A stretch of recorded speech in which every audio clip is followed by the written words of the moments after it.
Welcome back at 6:41 here on your Monday morning. Throughout the month of February, we've been celebrating Black History Month with some personal stories from highly respected members of our community. And today, we're catching up with a woman who very much made history just a couple years ago when she became the first African-American woman to become a Youngstown Municipal Court judge. Judge Carla Baldwin is here with us this morning. So good to see you again. Thank you for coming in. Good to see you. Thank you for the invitation. Happy to be here. We're glad to have you. So when you hear the word judge in front of your name, is it still goosebump inducing? It is. You know, some days I take the bench and I'm like, wow, I am legitimately living my dream and loving every moment of it. So yeah, I'm still in awe. I still have the best job ever. That's incredible. I mean, you always wanted to be a judge. Yes. So did you think that you'd be any kind of a trailblazer in the process, or did that enter your mind at any point? No, because I was 12. I was 12. I didn't have a concept of political parties. I just knew, I just had this desire to do this thing, and did not know that in the 25 years from having the dream to living the dream, that as a result I would make history.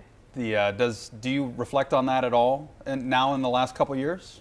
Always, because I never want to forget that I have the awesome task. I'm a public servant, and the judge, it comes of course with some pomp and circumstance and great respect, which I never want to take for granted. I never want to be that person. So I always say, wow, that little girl on the south side of Youngstown is sitting here in this courtroom living her dream.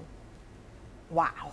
Wow, indeed. Wow. And I'll tell you what, there are other little girls out there now who are watching you and saying, okay, I can do that. Yes. What does that mean to you, to your place as a role model now moving forward?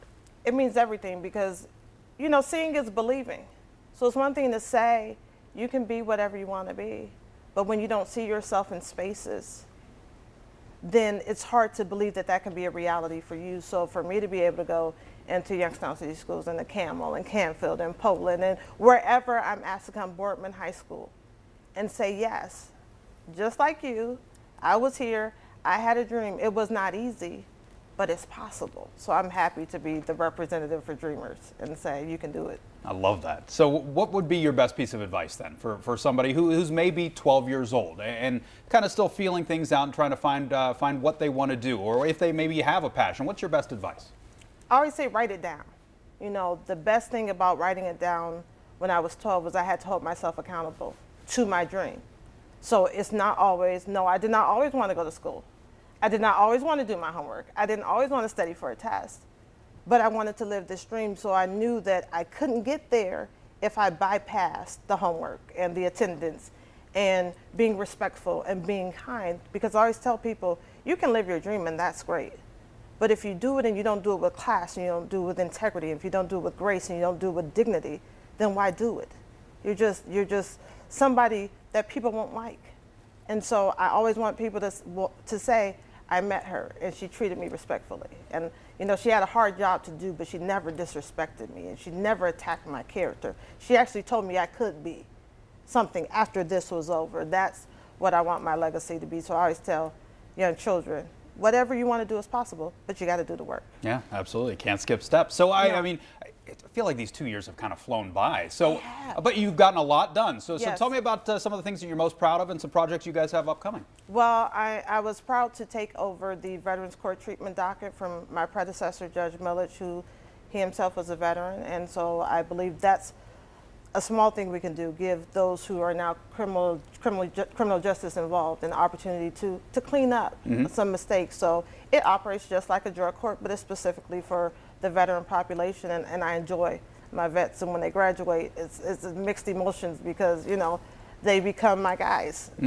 and so, but proud to do that, and very excited that this year we launched Drug Court, which had been dormant for over a decade, I believe, and thankful to our community's partners, so Meridian Health and TASC, Travco, all came to the table, CCA, Flying High. I said, I want to do this. Nobody's making any extra money. I just want to help people.